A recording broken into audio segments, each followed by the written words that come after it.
UAS. No, I'm muted. Okay, guys. This is the Gyno 5 UAS Hard Kill team. I'm Ethan Reeves. I'm Azim Alfred. I'm Don Apple. Lindsay, and I'm Sarah Pinker. And I'd like to start off by kind of sort of painting a picture for you guys about, a situation in which our user would be faced with, I guess, where he needs an imminent hard kill for a drone. So, I mean, imagine yourself that you're a young soldier stationed at your base in Iraq, and you look up in the sky and you see a drone flying overhead strapped with some sort of explosive device. And so you have your entire base there, all your friends, like your comrades and whatnot, and thinking quickly, how can you get this drone down out of the sky before it kills numerous people in your base? So that kind of gives you, a situation. So one of the things that we did last week and the week before was kind of try to scope the problem and understand why this was actually a problem for the DoD. Based off of that, this week we spent a little bit of time understanding why certain solutions don't actually work. So some of the hypotheses that we came up with, Falcon being a good idea to take drones down. They would basically train drones and they would basically snatch them out of the sky. And for the results, a lot of these are still pending because we've only talked to 1 or 2 people about each one. So another potential hypothesis was to shoot the drone down with a laser. One of the things that we found was that might be a really costly solution. And this was a question that we asked a lot of our interviewees based on the feedback that we got from last week. That was if hard kill methods were better than soft kill. And this is also still pending, but one of the interviewees that we talked to said that there was no actual soft kill method existing yet that's sufficient. And then computer imaging was something else, and we started this because we brought it up to our sponsor, and he actually really liked it so far. So we're trying to do some more research into it and see if we can find anything that we can give to them about that. And then frequency jamming was also something else that we're still looking into. And then for customer discovery methods for next week, we're trying to get with our sponsor to see if there's anything local that we can do, specifically if we can find any end users that might actually give any insight into the problem. And then we're doing personal research, and this is also getting with a lot of professors, trying to figure out any companies that we can talk to, and we've talked to 1 or 2 so far. And then networking, Lindsay has a contact, or her sister works for Boeing, so we're trying to see if we can get any connections to that as well. So this is our value proposition canvas. So we produced a lot of information from everything we got from our interviews. We looked at the pains, gains, and the customer jobs, basically highlighting everything that would be needed for the end user, which is the soldier. Now, after extrapolating all that information, we came up with a couple points that we wanted to highlight. One, that our solution should probably be very low cost.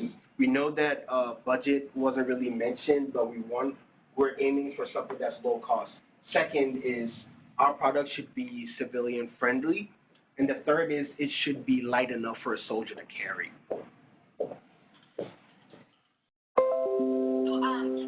We also analyzed our work using the mission model canvas. So we looked at various components to developing a product to solve the hard kill drone problem. There are several types of people that are going to use this. People that are operating unmanned aerial systems, law enforcement, people in the military, and fighter pilots.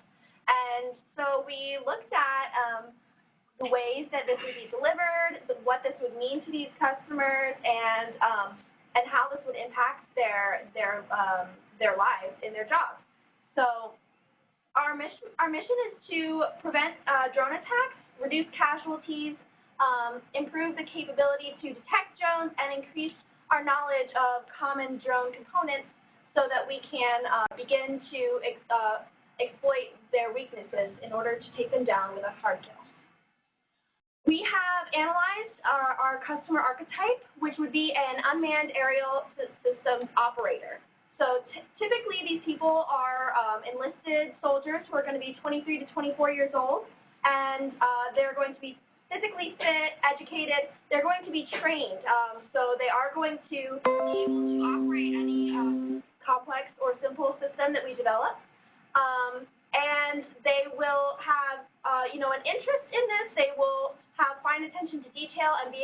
understand the technologies that we provide.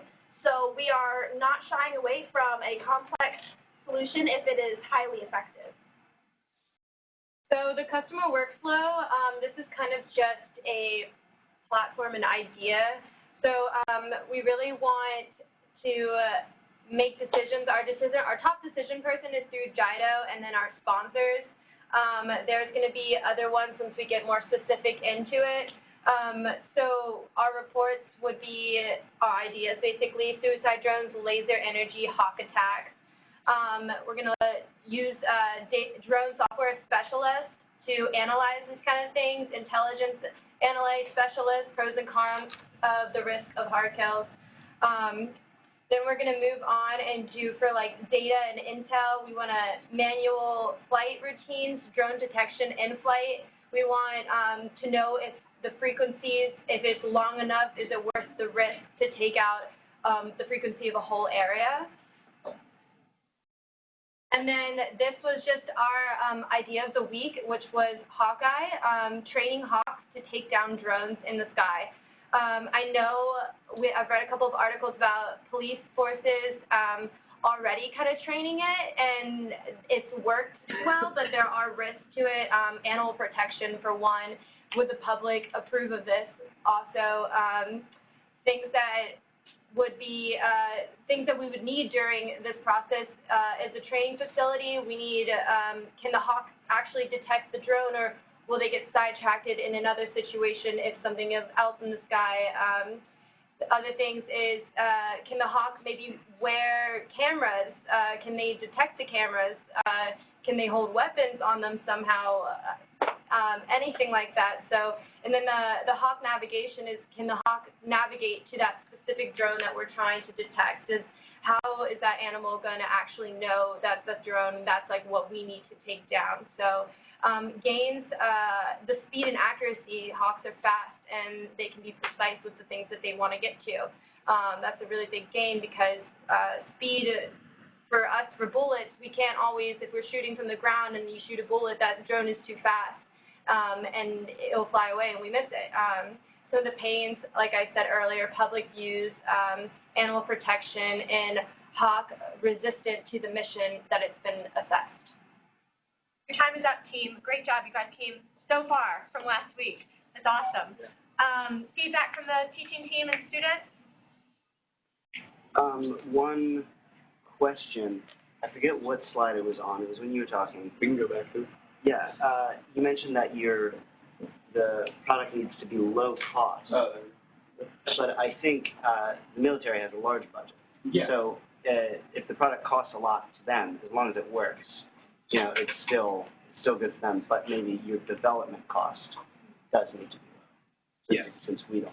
I think they still want something at below $1,000 for whatever we're making, whatever we decide to make our solution, because if it does work, they want to be able to replicate it, and if it breaks, they want to replicate it more, and they want to continue on with it. They don't want something that's too expensive every time that they're going to have to make it. It's $40,000.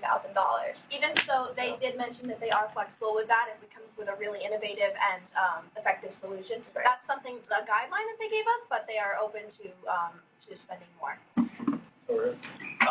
With the hawk idea, are you guys worried about time? How long it's going to take you to actually train these hawks and everything? I mean, everything's like worried about time. So, I mean, it's even if we come up with a solution, say a laser, I mean, it's going to take time to make that laser, and take time to, you know, really program it, take time to set it up in the right location, take time to get energy. So, but it is an important consideration, because you do have to train every Falcon, right. And if something were to happen to the Falcons, usually the fleets are only maybe 7, so you do have to consider what an investment that's going to be. Some other feedback. Right, so I want to steer you away from being solution focused, right, and really turn back towards our definition of the problem. I think that's a really cool, diverse, new, interesting way of thinking, but don't drive yourself down that path just because it's right.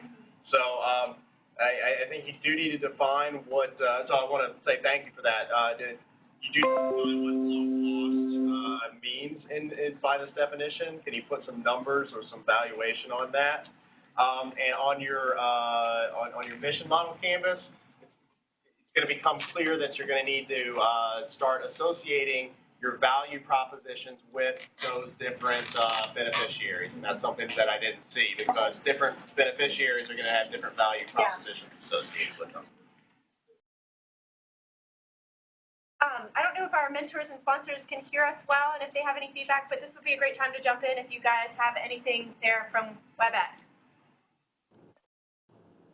Hey, I know this is there's some on back here. But I'll just add to what they're saying while they're perhaps formulating their thoughts. I think if there's something to add, they'll also send you stuff via email, so keep that in mind.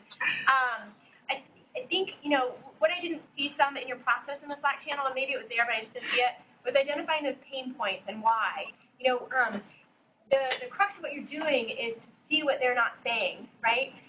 So it's that, twitch of the eye when they mention that it's heavy, or that, the drop in the voice when they talk about the cost of it. Then you know that that's truly the crux of the solution, right? And so maybe that was there for you all. I just wasn't quite seeing it in the Slack channel. So think about that as you move forward. And also thinking about it in yourselves, what about this excites you? Where are you having your moments of, oh man, that's a problem I want to work on. And where that merges is where your innovation is going to be. So, thank you. Anything else? Yes, there's someone. Oh, okay. From above. Hey, this is Christine. Can you guys hear me okay? Yes. Hi, I'm mentoring Team Hatter, so sorry for jumping in. First of all, nice brief. That's kind of impressive. I just want to echo what was just said and maybe drill down on that. So the two comments that you guys got back that are really important. Stay out of the solution space because you don't really know what the problem is yet. And what I think would be really important, can you pull up your profile again, please? Or the value proposition canvas? Oh. Sorry, yeah. Can you read the customer jobs out loud? Reconnaissance, threat elimination, and patrol. Okay, so the best thing you guys could do to start zeroing in on what the real problem is break each of those customer jobs down into real jobs. So reconnaissance is an entire warfighting function in the military. It's a function, which means it has thousands of people who do lots of really specific jobs. When you're looking at reconnaissance with drones and you're looking at your persona, there are many jobs he has to do to execute one flight. And so if you have somebody that you can talk to with an operator, what you want to do is ask them about a mission, and when they're executing a mission, they're the pilot, what do they have to do to fly the drone? And you want them to list every single step they have to take. Because the problems that you have right now, because jobs are not jobs, they're warfighting functions with thousands of jobs under them. And I think so you guys can get more specific about that, your pains and your gains and where you should be driving towards a solution, and your value prop is not going to come out very quickly. Thank you very much. Thank you. You're welcome. I think your time was well spent. Great job, guys. 1, 2, 3.